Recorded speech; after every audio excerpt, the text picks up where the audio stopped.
ഇന്ന് നമുക്ക് നല്ല ഡിഫറെൻ്റ് ആയിട്ടുള്ള ഒരു ഡെസേർട്ടിൻ്റെ റെസിപ്പി നോക്കാം. ഇത് കാണാനും നല്ല ഭംഗിയാണ്, അതുപോലെ കഴിക്കുമ്പോൾ നല്ലൊരു ടേസ്റ്റുമാണ് ഇതിന്. ഞാൻ ഇന്നിവിടെ ഉണ്ടാക്കുന്നത് ഫ്രൂട്ട് ജെല്ലി കസ്റ്റർഡ് പുഡിങ്ങാണ്. നമ്മൾ ഗ്ലാസ് പുഡിംഗ് എന്നൊക്കെ കേട്ടിട്ടുണ്ടാവും അല്ലേ? ഏകദേശം അതുപോലെയൊക്കെ തന്നെയാണ്, പിന്നെ കുറച്ചൊരു ഡിഫറൻസേ ഉള്ളൂ. ഞാനിവിടെ ഈ ഫ്രൂട്ട് ജെല്ലിയുടെ കൂടെ ഒരു കസ്റ്റർഡ് പുഡിങ്ങും കൂടെ ആഡ് ചെയ്യുന്നുണ്ട്. അപ്പോൾ ഇതെങ്ങനെയാണ് തയ്യാറാക്കുന്നതെന്ന് നോക്കാം. നമ്മുടെ ഇന്നത്തെ ഈ ഡെസേർട്ട് നമ്മളൊരു 3 ലെയറായിട്ടാണ് ഉണ്ടാക്കുന്നത്. അതിൻ്റെ ആദ്യത്തെ ലെയർ എങ്ങനെയാണ് തയ്യാറാക്കുന്നതെന്ന് നോക്കാം. ആദ്യത്തേതെന്ന് പറഞ്ഞാൽ ഒരു ട്രാൻസ്പെറൻ്റ് ആയിട്ടുള്ള ഒരു ഫ്രൂട്ട്സ് എല്ലാം വെച്ചിട്ടുള്ളൊരു ലെയറാണ്. ഇതുണ്ടാക്കുന്നതിന് വേണ്ടിയിട്ട് ഞാനിവിടെ ഒരു 1.5 കപ്പ് വെള്ളം എടുത്തിട്ടുണ്ട്. ഈ 1.5 കപ്പ് എന്ന് പറയുമ്പോൾ 375 മില്ലി ലിറ്ററാണത്, 375 മില്ലി ലിറ്ററാണ് ഈ വെള്ളം. ഇതിലേക്ക് ചേർക്കുന്നതിന് വേണ്ടിയിട്ട് ഞാനിവിടെ കുറച്ച് ചൈന ഗ്രാസ് എടുത്തിട്ടുണ്ട്. നമുക്ക് മാർക്കറ്റിൽ നിന്ന് ഇതുപോലെ ഈ ഒരു ഷേപ്പിലാണിത് കിട്ടുന്നത്. ഇത് ഞാൻ ചെറുതായിട്ടൊന്ന് മുറിച്ചതിന് ശേഷം ഗ്രൈൻഡറിലിട്ട് ഒന്ന് പൊടിച്ചെടുത്തിട്ടുള്ളതാണ്. പെട്ടെന്നൊന്ന് അലിഞ്ഞ് കിട്ടുന്നതിന് വേണ്ടിയിട്ടാണ് അങ്ങനെ ചെയ്യുന്നത്. ഇതിൻ്റെ അളവെന്ന് പറഞ്ഞാൽ ഇങ്ങനെ ഈ പൊടിയാക്കി കഴിയുമ്പോൾ ഇത് 1 ടേബിൾ സ്പൂൺ, ഒരു 3.5 ഗ്രാമോളം വരും. അപ്പം നമുക്കിവിടെ ഇപ്പോൾ ഈ 1.5 കപ്പ് വെള്ളം, അതായത് 375 മില്ലി ലിറ്റർ വെള്ളത്തിന് നമുക്കൊരു 1.5 ടേബിൾ സ്പൂണോളം ചൈന ഗ്രാസ് വേണ്ടി വരും. പിന്നെ ഞാനൊരു 1/4 കപ്പ്, ഒരു 4 ടേബിൾ സ്പൂൺ പഞ്ചസാര എടുത്തിട്ടുണ്ട്. മധുരം ഓരോരുത്തരുടെ ഇഷ്ടത്തിനനുസരിച്ച് അഡ്ജസ്റ്റ് ചെയ്യാൻ പ്രത്യേകം ശ്രദ്ധിക്കണം. പിന്നെ ഇതിലേക്ക് ചേർക്കുന്നതിന് വേണ്ടിയിട്ട് ഞാൻ ഒരു കളറൊക്കെ ഒത്തു വരുന്നതിന് വേണ്ടിയിട്ട് ഒരു 3-4 തരത്തിലുള്ള ഫ്രൂട്ട്സ് എടുത്തിട്ടുണ്ട്. നിങ്ങൾക്ക് അവൈലബിൾ ആയിട്ടുള്ള ഏത് ഫ്രൂട്ട്സ് വേണമെങ്കിലും ഇതിലേക്ക് ഉപയോഗിക്കാം കേട്ടോ. ഞാനിവിടെ കുറച്ച് പൈനാപ്പിള്, ഗ്രേപ്സ്, അതുപോലെ കിവി, പിന്നെ കുറച്ച് മാംഗോ, ഇത്രയാണ് എടുത്തിട്ടുള്ളത്. നിങ്ങൾക്ക് വേണമെന്നുണ്ടെങ്കിൽ വാട്ടർമെലൺ ഒക്കെ ഇതിലേക്ക് യൂസ് ചെയ്യാം. ഓറഞ്ചോ മാംഗോയോ ഒക്കെ യൂസ് ചെയ്യാം. അതൊക്കെ ഓരോരുത്തരുടെ ഇഷ്ടത്തിനനുസരിച്ച് നിങ്ങൾക്ക് അഡ്ജസ്റ്റ് ചെയ്യാവുന്നതാണ്. പിന്നെ ഇനി ഇതെങ്ങനെയാണ് തയ്യാറാക്കുന്നതെന്ന് നമുക്കൊന്ന് നോക്കാം. ആദ്യം തന്നെ നമ്മൾ എടുത്തു വെച്ചിട്ടുള്ള വെള്ളത്തിലേക്ക് ഒരു 1.5 ടേബിൾ സ്പൂണോളം ചൈന ഗ്രാസ് ഒന്നിട്ട് നന്നായിട്ടൊന്ന് യോജിപ്പിച്ചെടുക്കണം. ചൈന ഗ്രാസ് ചെറുതായിട്ടൊന്ന് ഈ വെള്ളവുമായിട്ട് യോജിച്ചൊന്ന് സോഫ്റ്റായി കഴിഞ്ഞിട്ട് വേണം നമ്മളിത് അടുപ്പിലേക്ക് വെക്കാനായിട്ട്. നിങ്ങളിങ്ങനെ ഇത് ഗ്രൈൻഡ് ചെയ്യാതെ ഡയറക്റ്റ് ഇതുപോലെ വലിയ പീസായിട്ടാണ് ഇടുന്നതെങ്കിൽ ഒരു 5-10 മിനിറ്റ് നിങ്ങളൊന്ന് വെള്ളത്തിൽ കുതിർത്ത് വെച്ചതിന് ശേഷം വേണം ഇത് അടുപ്പിലേക്ക് വെക്കാൻ. നമ്മളിപ്പോൾ ചെറുതായിട്ടാക്കിയത് കൊണ്ട് ഇത് കണ്ടോ, ഇപ്പോൾ തന്നെ ഇത് ഒന്ന് സോക്കായി വന്നിട്ടുണ്ട്. ഇനി നമുക്കിത് അടുപ്പിൽ വെച്ച് ഒന്ന് ബോയിൽ ചെയ്തെടുക്കാം. ഇപ്പോൾ ഞാനിത് അടുപ്പിൽ ഒന്ന് ബോയിലാകാൻ വെച്ചിട്ടുണ്ട്. ഇത് നന്നായിട്ട് ഇളക്കി കൊടുക്കണം. അതുപോലെ അടുപ്പിൽ തീ ഒരു മീഡിയം ടു ലോ ഫ്ലെയിമിൽ വെച്ചുകൊണ്ട് വേണം ഈ ചൈന ഗ്രാസ് ഒന്ന് തയ്യാറാക്കിയെടുക്കാനായിട്ട്. നന്നായിട്ട് ഇളക്കി ഇതിൻ്റെ ഇതൊട്ടും തരി ഒട്ടും ഇല്ലാതെ ഈ വെള്ളവുമായിട്ട് യോജിക്കുന്നിടം വരെ ഇളക്കി കൊടുത്തുകൊണ്ടേയിരിക്കണം. ഈ ചൈന ഗ്രാസിന് അഗർ അഗർ എന്നൊരു പേരും കൂടി ഉണ്ട്. എപ്പോഴും നിങ്ങൾക്ക് കടകളിൽ ചെല്ലുമ്പോൾ ചിലപ്പോൾ അഗർ അഗർ എന്നുള്ള പേരിലായിരിക്കും കിട്ടുന്നത്. അപ്പോൾ തെറ്റിദ്ധരിക്കേണ്ട, ഇത് രണ്ടും ഒരേ സാധനം തന്നെയാണ്. ചൈന ഗ്രാസ് എന്നും അഗർ അഗർ എന്നും ഇതിന് പേരുണ്ട്. പിന്നെ അതുപോലെ ഇത് പൗഡർ ഫോമിലും കിട്ടാറുണ്ട്. പക്ഷേ പൗഡർ ഫോമിനെക്കാട്ടിലും ചീപ്പായിട്ടുള്ളത് നമ്മുടെ ഈ ഇങ്ങനത്തെ സ്ട്രാൻഡ്സ് ആയിട്ട് മേടിക്കുന്നതായിരിക്കും. അതുപോലെ ഈ റെസിപ്പിയിൽ ഈ അഗർ അഗറിന് അഥവാ ചൈന ഗ്രാസിന് പകരം നിങ്ങൾക്ക് വേണമെന്നുണ്ടെങ്കിൽ ജെലാറ്റിൻ ആണെങ്കിൽ യൂസ് ചെയ്യാം. പക്ഷേ ജെലാറ്റിൻ വെച്ച് നമ്മൾ ഇത് സെറ്റ് ചെയ്തിട്ടുണ്ടെങ്കിൽ നമുക്കത് കട്ട് ചെയ്തെടുക്കാനായിട്ട് കുറച്ച് ബുദ്ധിമുട്ടായിരിക്കും. അത് കുറച്ചുകൂടി ഒരു സോഫ്റ്റാണ്. എന്നാൽ ഈ ചൈന ഗ്രാസ് വെച്ചുണ്ടാക്കുന്ന പുഡിങ്ങൊക്കെ കുറച്ചൊരു കട്ടിയായിരിക്കും. അതുകൊണ്ടാണ് ഞാനിന്ന് ചൈന ഗ്രാസ് എടുത്തിട്ടുള്ളത്. ഇപ്പോൾ ഇതൊന്ന് തിളച്ച് വന്നിട്ടുണ്ട്. അതുപോലെ നമ്മുടെ ചൈന ഗ്രാസ് ഒക്കെ ഒന്ന് മെൽറ്റായി വരാൻ തുടങ്ങിയിട്ടുണ്ട്. എങ്കിലും നോക്കിയാൽ കാണാൻ ഒരല്പം കൂടിയുണ്ട്. ഇത് നന്നായിട്ട് മെൽറ്റായതിന് ശേഷം വേണം നമ്മളിത് അടുപ്പിൽ നിന്ന് മാറ്റാനായിട്ട്. ഇപ്പോൾ നമ്മുടെ ചൈന ഗ്രാസ് ഇത് നന്നായിട്ട് ഡിസോൾവ് ആയിട്ടുണ്ട്, കാണാനൊന്നുമില്ല. ഇനി ഇതിലേക്ക് നമ്മൾ എടുത്തു വെച്ചിട്ടുള്ള പഞ്ചസാര ചേർത്ത് ഇത് അലിഞ്ഞു വരുന്നവരെ ഒന്ന് ഇളക്കി കൊടുക്കണം. ഇപ്പോൾ ഈ പഞ്ചസാര ഇതിൽ നന്നായിട്ട് അലിഞ്ഞിട്ടുണ്ട്. ഇനി നമുക്കിത് അടുപ്പിൽ നിന്ന് മാറ്റിയതിന് ശേഷം ഒന്ന് അരിച്ചെടുക്കാം. ഏതെങ്കിലും ഈ ചൈന ഗ്രാസിൻ്റെ ചെറിയ തരി വല്ലതും അവശേഷിക്കുന്നുണ്ടെങ്കിൽ അതൊന്ന് പോയിട്ട് ഇത് നല്ല ക്ലിയർ ലിക്വിഡായി കിട്ടുന്നതിന് വേണ്ടിയിട്ടാണ്. മറ്റൊരു പാത്രത്തിലേക്ക് ഇതൊന്ന് അരിച്ച് മാറ്റാം. ഇപ്പോൾ ഞാനത് മറ്റൊരു പാത്രത്തിലേക്കൊന്ന് അരിച്ചെടുത്തിട്ടുണ്ട്. ഇനി നമുക്കിതുകൊണ്ട് എങ്ങനെയാണ് ഒന്നാമത്തെ ആ ലെയർ ഒന്ന് തയ്യാറാക്കുന്നതെന്ന് നോക്കാം. ഇന്നത്തെ നമ്മുടെ ഈ പുഡിംഗ് ഉണ്ടാക്കുന്നതിന് വേണ്ടിയിട്ട് ഞാൻ ഇതുപോലെ ഒരു സിലിക്കോൺ മോൾഡാണ് എടുത്തിട്ടുള്ളത്. ഇതൊരു ബൺ കേക്കിൻ്റെ മോൾഡാണ്. നിങ്ങൾക്ക് വേറെ ഷേപ്പിലൊക്കെ ഉള്ളതുണ്ടെങ്കിൽ അതാണെങ്കിലും യൂസ് ചെയ്യാം. നമ്മളിത് തയ്യാറാക്കി കഴിയുമ്പോൾ ഇത് ഫ്ലിപ്പ് ചെയ്ത് ഈസി ആയിട്ട് ഊരിയെടുക്കുന്നതിന് വേണ്ടിയിട്ടാണ് ഞാൻ ഈ ഇങ്ങനത്തെ മോൾഡ് എടുത്തിട്ടുള്ളത്. ഇതിന് പകരം കേക്ക് ട്രേ ആണെങ്കിലും നിങ്ങൾക്ക് യൂസ് ചെയ്യാം കേട്ടോ. നമുക്ക് ആദ്യം തന്നെ ആ തയ്യാറാക്കി വെച്ചിട്ടുള്ള നമ്മുടെ ജെല്ലിയുടെ ആ മിക്സ് കുറച്ചൊന്ന് ഇതിലേക്കൊന്ന് ഒഴിച്ചു കൊടുക്കാം. ഇനി ഇതിലേക്ക് എടുത്തു വെച്ചിട്ടുള്ള ഫ്രൂട്ട്സ് ഓരോന്നായിട്ടൊന്ന് ഇട്ട് കൊടുക്കാം. നിങ്ങൾക്ക് ഇഷ്ടമുള്ളതുപോലെ അതിൻ്റെ കളറൊക്കെ ഒന്ന് അഡ്ജസ്റ്റ് ചെയ്ത് ഇട്ട് കൊടുക്കാവുന്നതാണ് കേട്ടോ. അതുപോലെ ഇഷ്ടമുള്ള ഫ്രൂട്ട്സും ഇതിലേക്ക് യൂസ് ചെയ്യാം. ഇപ്പോൾ ഞാനിതിലേക്ക് ആ ഫ്രൂട്ട്സൊക്കെ ഇട്ടിട്ടുണ്ട്. ഇതിൻ്റെ മുകളിലേക്ക് ബാക്കിയുള്ള ആ ലിക്വിഡ് കൂടി നമുക്കൊന്ന് ഒഴിച്ചു കൊടുക്കാം. പ്രത്യേകം ശ്രദ്ധിക്കണം, ഇത് തണുക്കുന്നതിന് മുമ്പ് നമ്മൾ ഒഴിച്ചു കൊടുക്കണം. എന്താണെന്ന് വെച്ചാൽ ഇത് റൂം ടെമ്പറേച്ചറിൽ ആയി കഴിഞ്ഞാൽ തന്നെ ഇതങ്ങ് പെട്ടെന്ന് സെറ്റായി പോകും. അതുകൊണ്ട് ആ ചൂടോടുകൂടി തന്നെ ഇതിലേക്ക് ഒഴിച്ചു കൊടുക്കാൻ ശ്രദ്ധിക്കണം. ഇതിനെ നമുക്ക് അല്പനേരം മാറ്റി വയ്ക്കാം. ഇത് റൂം ടെമ്പറേച്ചറിൽ തന്നെ ഇരുന്നാൽ മതി, സെറ്റായി കിട്ടിക്കോളും. അത് കഴിഞ്ഞ് നമുക്കിതിലേക്ക് വേണ്ടുന്ന രണ്ടാമത്തെ ലെയർ, അതായത് ഞാൻ രണ്ടാമത്തെ ലെയർ ഒരു വൈറ്റ് കളറിലെ ലെയറാണ് ഉണ്ടാക്കുന്നത്. അതിനുവേണ്ടി നമ്മൾ പാലാണ് യൂസ് ചെയ്യുന്നത്. ആ സെക്കൻഡ് ലെയർ അത് കഴിയുമ്പോൾ നമുക്കിതിലേക്ക് തയ്യാറാക്കി ഒഴിക്കാം. അടുത്തതായിട്ട് നമുക്ക് നമ്മുടെ ഇന്നത്തെ ഈ പുഡിങ്ങിൻ്റെ സെക്കൻഡ് ലെയർ തയ്യാറാക്കാം. ഇത് ഒരു വൈറ്റ് കളറിലെ ലെയറാണ്. ഞാൻ പറഞ്ഞായിരുന്നല്ലോ, ഇത് നമ്മൾ പാൽ കൊണ്ടാണ് ഈ സെക്കൻഡ് ലെയർ ഉണ്ടാക്കുന്നത്.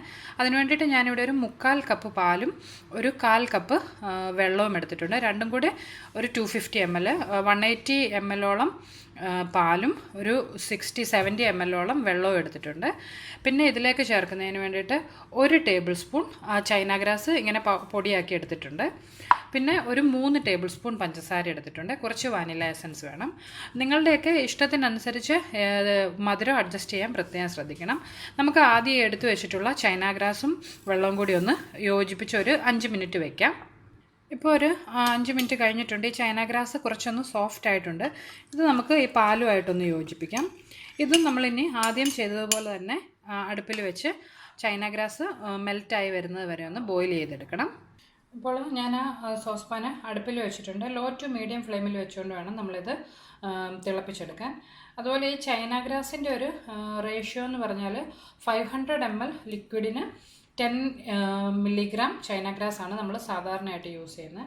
അപ്പോൾ നിങ്ങളിപ്പോൾ ഇതുപോലെ ടേബിൾ സ്പൂൺ കണക്കിലല്ല എടുക്കുന്നതെങ്കിൽ 500 ml-ന് 10 ഗ്രാം എന്നുള്ള റേഷ്യോയിൽ പ്രത്യേകം എടുക്കാൻ ശ്രദ്ധിക്കണം.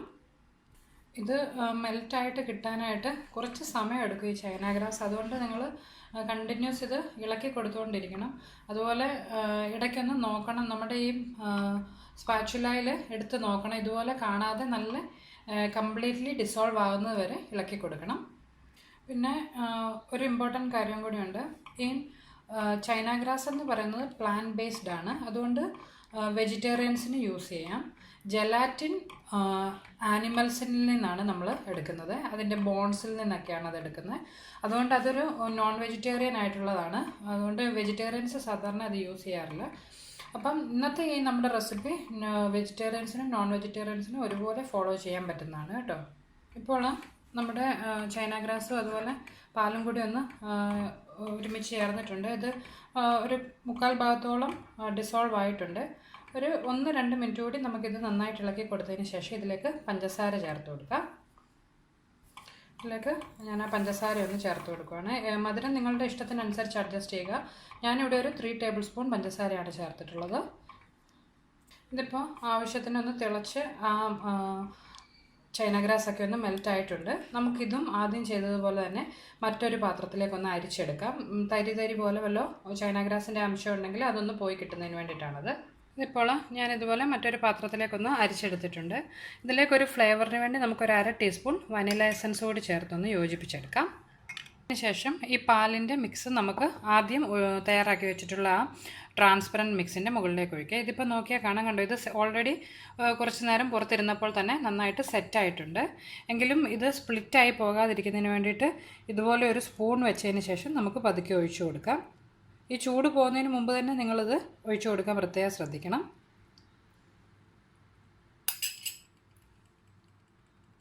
ഞാനിപ്പോൾ നമ്മുടെ രണ്ടാമത്തെ ആ ലെയറും ഇതിലേക്ക് ഒഴിച്ചിട്ടുണ്ട്. എയർ ബബിൾസ് ഒക്കെ ഉണ്ടെങ്കിൽ ഒന്ന് പതുക്കെ റിമൂവ് ചെയ്തെടുക്കുന്നത് നല്ലതായിരിക്കും. ഇതും ഇനി നമുക്കൊരു അല്പനേരം ഒന്ന് സെറ്റാകുന്നതിന് വേണ്ടി ഈ റൂം ടെമ്പറേച്ചറിൽ തന്നെ വെക്കാം. ഈ സമയം കൊണ്ട് നമുക്കിതിൻ്റെ ലാസ്റ്റത്തെ ആ ഒരു ലെയർ കൂടി തയ്യാറാക്കാം. അടുത്തതായിട്ട് നമുക്ക് ഇതിൻ്റെ അവസാനത്തെ, അതായത് 3rd ലെയർ ഉണ്ടാക്കാം. അതിന് വേണ്ടിയിട്ട് ഞാനിവിടെ ഒരു കസ്റ്റേർഡ് ലെയറാണ് 3rd ലെയറായിട്ട് ഉപയോഗിക്കുന്നത്. കസ്റ്റാർഡ് പൗഡർ ഉപയോഗിച്ചിട്ടുള്ള ഒരു ലെയർ. നിങ്ങൾക്ക് ഈ കസ്റ്റാർഡ് പൗഡറും പാലും ഉപയോഗിക്കുന്നതിന് പകരം വേണമെങ്കിൽ ഓറഞ്ച് ജ്യൂസോ അല്ലെങ്കിൽ മാംഗോ ജ്യൂസോ സ്ട്രോബെറി ജ്യൂസോ ഒക്കെ അല്പം ചൈന ഗ്രാസുമായിട്ട് യോജിപ്പിച്ച് അത് ഒഴിച്ചാണെങ്കിലും ഉണ്ടാക്കാം. ഓരോരുത്തരുടെ ആ കളറുകളൊക്കെ മാറ്റണമെന്നുണ്ടെങ്കിൽ ഡിഫറെൻറ്റ് കളറിലെ ജ്യൂസസ് ആണെങ്കിൽ യൂസ് ചെയ്യാം. ഞാൻ പക്ഷേ ആ ഒരു ഐസ്ക്രീമിൻ്റെ ഫ്ലേവറാണ് ഇതിന് കൊടുക്കുന്നത്. അതിന് വേണ്ടിയിട്ടാണ് കസ്റ്റാർഡ് പൗഡർ എടുത്തിട്ടുള്ളത്. ഞാനിവിടെ ഒരു 2 ടേബിൾ സ്പൂണോളം കസ്റ്റാർഡ് പൗഡർ എടുത്തിട്ടുണ്ട്. അതുപോലെ ഒരു 1.25 കപ്പ് പാലെടുത്തിട്ടുണ്ട്. ഏകദേശം ഒരു 310 മില്ലി-ലിറ്ററാണിത്. 310 മില്ലി-ലിറ്റർ ഉണ്ട് ഇത്. പിന്നെ ഇതിലേക്ക് ചേർക്കുന്നതിന് വേണ്ടിയിട്ട് 1 ടേബിൾ സ്പൂൺ ചൈന ഗ്രാസ് ആണ് എടുത്തിട്ടുള്ളത്. എന്താണെന്ന് വെച്ചാൽ നമ്മുടെ കസ്റ്റാർഡ് പൗഡർ പാലുമായിട്ട് മിക്സ് ചെയ്യുമ്പോൾ ഒരുവിധം തിക്കാകുന്നതാണ്. എങ്കിലും ആ ഒരു പുഡിങ്ങിൻ്റെ കൺസിസ്റ്റൻസി കിട്ടുന്നതിന് വേണ്ടിയിട്ടാണ് 1 table spoon China grass use ചെയ്തിട്ടുള്ളത്. പിന്നെ ഒരു 5 ടേബിൾ സ്പൂണോളം പഞ്ചസാര എടുത്തിട്ടുണ്ട്. നിങ്ങൾക്ക് മധുരം കൂടുതൽ വേണമെന്നുണ്ടെങ്കിൽ 1/2 കപ്പ് വേണമെങ്കിൽ യൂസ് ചെയ്യാം. പിന്നെ കുറച്ച് വനില എസൻസും വേണം. നമുക്ക് ആദ്യം എടുത്തു വെച്ചിട്ടുള്ള പാലിൽ നിന്ന് ഒരല്പം പാലെടുത്ത് ഈ കസ്റ്റാർഡ് പൗഡർ ഒന്ന് അതുമായിട്ട് യോജിപ്പിച്ചെടുക്കാം. ഇപ്പോൾ ഞാൻ ആ പാലിൽ നിന്ന് ഒരല്പം പാൽ ഈ കസ്റ്റാർഡ് പൗഡറിൻ്റെ മിക്സിലേക്ക് ഒഴിച്ചിട്ടുണ്ട്. ഇത് നന്നായിട്ടൊന്ന് യോജിപ്പിച്ചെടുക്കണം. അതുപോലെ ബാക്കിയുള്ള പാലിലേക്ക് ആ ചൈന ഗ്രാസ് ഇട്ട് അതും ഒന്ന് സോക്ക് ചെയ്യാനായിട്ട് ഒരു 5 മിനിറ്റ് മാറ്റി വെക്കാം. ഇപ്പോൾ ഏകദേശം ഒരു 5 മിനിറ്റ് കഴിഞ്ഞിട്ടുണ്ട്. നമുക്ക് ഈ പാലും ചൈന ഗ്രാസോടെ മിക്സ് ചെയ്തതിനെയും ഒരു ലോ ടു മീഡിയം ഫ്ലെയിമിലൊന്ന് ബോയിൽ ചെയ്തെടുക്കാം. ഇത് നമുക്ക് മുമ്പ് ചെയ്തതുപോലെ തന്നെ ചൈന ഗ്രാസ് കംപ്ലീറ്റ് ആയിട്ട് ഈ പാലിൽ ഡിസോൾവ് ആയി വരുന്നത് വരെ ഇളക്കി കൊടുത്തുകൊണ്ടിരിക്കണം. ഇപ്പോൾ നമ്മുടെ ആ ചൈന ഗ്രാസ് എല്ലാം നന്നായിട്ട് ഈ പാലുമായിട്ട് യോജിച്ച് ചേർന്നിട്ടുണ്ട്. നിങ്ങൾക്ക് അത് കംപ്ലീറ്റ്ലി ഡിസോൾവ് ആയില്ല എന്നൊരു ഡൗട്ട് ഉണ്ടെങ്കിൽ നിങ്ങൾക്ക് ഇതൊന്ന് അരിച്ചതിന് ശേഷം വീണ്ടും ഈ പാനിലേക്ക് ഒഴിക്കാവുന്നതാണ്. ഇതിപ്പോൾ ഇവിടെ പക്ഷേ നന്നായിട്ട് ഡിസോൾവ് ആയിട്ടുണ്ട്. ഞാൻ അതുകൊണ്ട് ഇത് അരിക്കുന്നൊന്നുമില്ല. ഇതിലേക്ക് നമ്മൾ ആ എടുത്തിട്ടുള്ള പഞ്ചസാര ചേർത്ത് ആ പഞ്ചസാര അലിഞ്ഞ് വരുന്നവരെ ഒന്ന് ഇളക്കി കൊടുക്കാം. ഞാനിത് അരിച്ച് വേണമെന്നുണ്ടെങ്കിൽ അരിക്കണമെന്ന് പറഞ്ഞത് നമ്മൾ കസ്റ്റാർഡ് പൗഡർ ഇതിൽ ചേർത്ത് കഴിഞ്ഞാൽ അതിന് ശേഷം നമ്മൾ അരിച്ച് കഴിഞ്ഞിട്ടുണ്ടെങ്കിൽ അരിപ്പയിൽ കൂടി അത് നന്നായിട്ട് ആയി കിട്ടത്തില്ല. അതുകൊണ്ട് കസ്റ്റാർഡ് പൗഡർ ചേർക്കുന്നതിന് മുമ്പ് നിങ്ങൾ വേണമെന്നുണ്ടെങ്കിൽ അരിച്ചെടുക്കാവുന്നതാണ്. ഇപ്പോൾ നമ്മൾ ആ ചേർത്തിട്ടുള്ള പഞ്ചസാര ഇതിൽ അലിഞ്ഞ് ചേർന്നിട്ടുണ്ട്.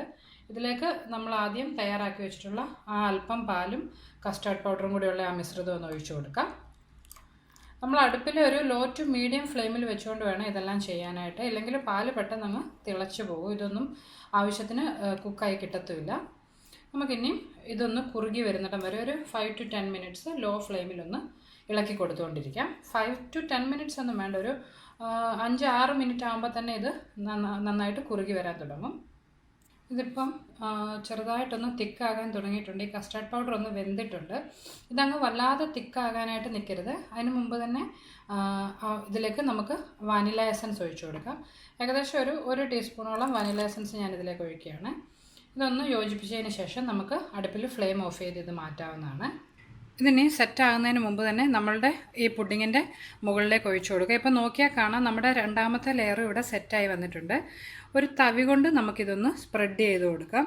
എന്താണെന്ന് വെച്ചാൽ അല്ലെങ്കിൽ പെട്ടെന്ന് നമ്മളിതിലേക്ക് ഒഴിച്ചിട്ടുണ്ടെന്നുണ്ടെങ്കിൽ ചിലപ്പോൾ ഇതിൻ്റെ രണ്ടാമത്തെ ലെയർ അങ്ങ് പൊട്ടിപ്പോകാൻ ചാൻസ് ഉണ്ട്. ഇപ്പോൾ ഞാൻ ആ ലാസ്റ്റത്തെ ലെയറും ഇതിലേക്ക് ഒഴിച്ചിട്ടുണ്ട്. ഇതിനി നമുക്ക് ഈ റൂം ടെമ്പറേച്ചറിൽ തന്നെ അല്പനേരം ഒന്ന് വെക്കാം. ഇതിൻ്റെ ചൂട് പോയതിന് ശേഷം നമുക്ക് ഫ്രിഡ്ജിൽ വെച്ച് ഒരു 1-2 മണിക്കൂർ ഒന്ന് സെറ്റ് ചെയ്തെടുക്കാം. ഫ്രിഡ്ജിൽ വെക്കാതെ പുറത്ത് വെച്ചാലും ഇത് സെറ്റായി കിട്ടും. എങ്കിലും കുറച്ച് തണുപ്പിച്ച് കഴിക്കുന്നതാണ് ഇത് കുറച്ചുകൂടി നല്ലത്. അതുകൊണ്ട് ഇതിൻ്റെ ചൂട് പോയതിന് ശേഷം നമുക്കൊരു 1 to 2 hours ഫ്രിഡ്ജിൽ വെച്ച് സെറ്റ് ചെയ്തെടുക്കാം. ഇപ്പോൾ ഏകദേശം ഒരു 2 മണിക്കൂറോളം കഴിഞ്ഞിട്ടുണ്ട്. ഈ 2 മണിക്കൂർ ഞാനിത് ഫ്രിഡ്ജിൽ സെറ്റാകാൻ വെച്ചിട്ടുണ്ടായിരുന്നു. നമ്മൾ ഫ്രീസറിലൊന്നും വെക്കേണ്ട ആവശ്യമില്ല. ഇപ്പോൾ ഇത് നന്നായിട്ടൊന്ന് സെറ്റായിട്ടുണ്ട്. നോക്കിയാൽ കാണാൻ കണ്ടോ, ഈ സൈഡിൽ നിന്നൊക്കെ ഇത് ഒന്ന് വിട്ടു പോരുന്നുണ്ട്. ഇതുപോലത്തെ സിലിക്കോൺ മോൾഡിലല്ല നിങ്ങൾ വെക്കുന്നതെന്നുണ്ടെങ്കിൽ ഒരു നൈഫോ അല്ലെങ്കിൽ ഇതുപോലെ ഷാർപ്പായിട്ടുള്ള എന്തെങ്കിലും ഒന്ന് ഈ എഡ്ജസിൽ കൂടി ഒന്ന് ഇങ്ങനെ കയറ്റിയാൽ മതിയായിരിക്കും. നമുക്കിപ്പോൾ അതിൻ്റെ ഒന്നും ആവശ്യമില്ല. ഇതുണ്ടോ, സിലിക്കോൺ മോൾഡായതുകൊണ്ട് നമുക്കിതിങ്ങനെ വലിച്ചകത്തി ഇത് ഈ മോൾഡിൽ നിന്ന് പുറത്തെടുക്കാവുന്നതാണ്. ഇതിൻ്റെ ഈ നടുഭാഗവും നമുക്കിതുപോലെ ഒന്ന് വിടിയിച്ചെടുക്കാം. ഇപ്പോൾ ഞാനിതിൻ്റെ എല്ലാ ഭാഗവും ഒന്ന് വിടിയിച്ചിട്ടുണ്ട്. നമുക്കിതിനെയും മറ്റൊരു പാത്രത്തിലേക്കൊന്ന് ഫ്ലിപ്പ് ചെയ്തെടുക്കാം. ഇപ്പോൾ ഞാനത് മറ്റൊരു പാത്രത്തിലേക്ക് മറിച്ചിട്ടുണ്ട്. ഇത് കണ്ടോ, ആ 3 ലെയറുകളും ഇവിടെ നന്നായിട്ട് വന്നിട്ടുണ്ട്. കാണാൻ നല്ല ഭംഗിയുള്ള ഒരു പുഡിങ്ങാണ്. അതുപോലെ നമ്മൾ ഇതിലേക്ക് ഐസ്ക്രീമിൻ്റെ മിക്സ് ചേർത്തിട്ടുള്ളതുകൊണ്ട് കഴിക്കുമ്പോഴും നല്ലൊരു ടേസ്റ്റാണ്. വീട്ടിൽ ഗസ്റ്റൊക്കെ വരുമ്പോൾ സെർവ് ചെയ്യാൻ പറ്റുന്ന നല്ലൊരു ഡെസേർട്ടാണ്. അപ്പോൾ എല്ലാവരും ഇത് ട്രൈ ചെയ്ത് നോക്കുക. അതുപോലെ നിങ്ങൾക്കെൻ്റെ റെസിപ്പീസൊക്കെ ഇഷ്ടമാകുന്നുണ്ടെങ്കിൽ മറക്കാതെ നിങ്ങളുടെ യൂട്യൂബ് ചാനൽ സബ്സ്ക്രൈബ് ചെയ്യണം. അപ്പം നമുക്ക് മറ്റൊരു റെസിപ്പിയുമായിട്ട് വീണ്ടും കാണാം. ബൈ.